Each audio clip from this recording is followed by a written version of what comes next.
Everyone, fruit cocktail recipe নিয়ে চলে আসলাম। কোনো একটা প্রোগ্রামে আমার আম্মু এই ডেজার্টটা করে নিয়ে গিয়েছিল।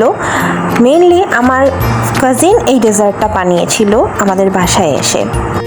ইনগ্রিডিয়েন্টসের প্রথমেই লাগবে ক্যান্ড ফ্রুট অথবা বাসায় থাকা যে কোনো ফ্রুট।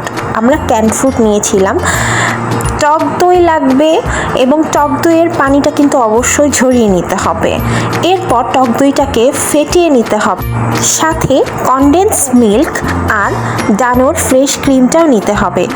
আমার বাসায় আলমারাইয়ের ক্রিম চিজটাও ছিল, সেটাও কিন্তু দিয়ে দিয়েছি। একটা সুন্দর ঠিক কনসিস্টেন্সি আসার পরে আমাদেরকে ক্যান্ড ফ্রুটসগুলো দিয়ে দিতে হবে।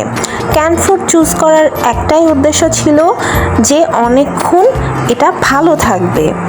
তো বিস্কিট যেটা আমরা নিয়েছি সেটা হচ্ছে ডাইজেস্টিভ মারি বিস্কিট। ভালো মতো গুঁড়ো করে নিয়েছি এবং লেয়ারিংগুলো ছিল এমন যে প্রথমে ঠিক একটা বিস্কিটের গুঁড়ার লেয়ার দিয়েছি, তারপরে আমাদের যেই ক্রিম চিজ, টক দই আর ফ্রুটের লেয়ারটা ছিল সেটা দিয়েছি।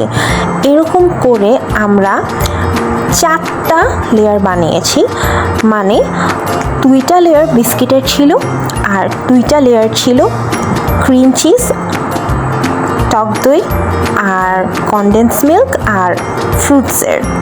এরপর লেয়ারিং শেষে আমরা চিন্তা করছিলাম চকলেট ক্রাশ করে দিলে ভালো হতো, কিন্তু ঘরে চকলেট না থাকায় আমরা চিন্তা করলাম যে কফি মেডটাই আমরা একটা লেয়ার করে দেই। কফি মেডটা ছেঁকে ছাঁকনির সাহায্যে একটা পুরো লেয়ার দেওয়া হয়েছিল।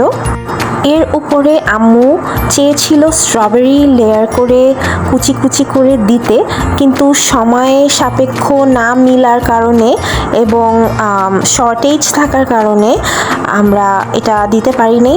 কিন্তু ডেজার্টটা কিন্তু ড্যাম হিট খেয়েছে। আর আমার পেজে কিন্তু আপনারা বেশি করে এই ভিডিওটাকে ভিউ করবেন, লাইক করবেন, শেয়ার করবেন। Thanks for watching.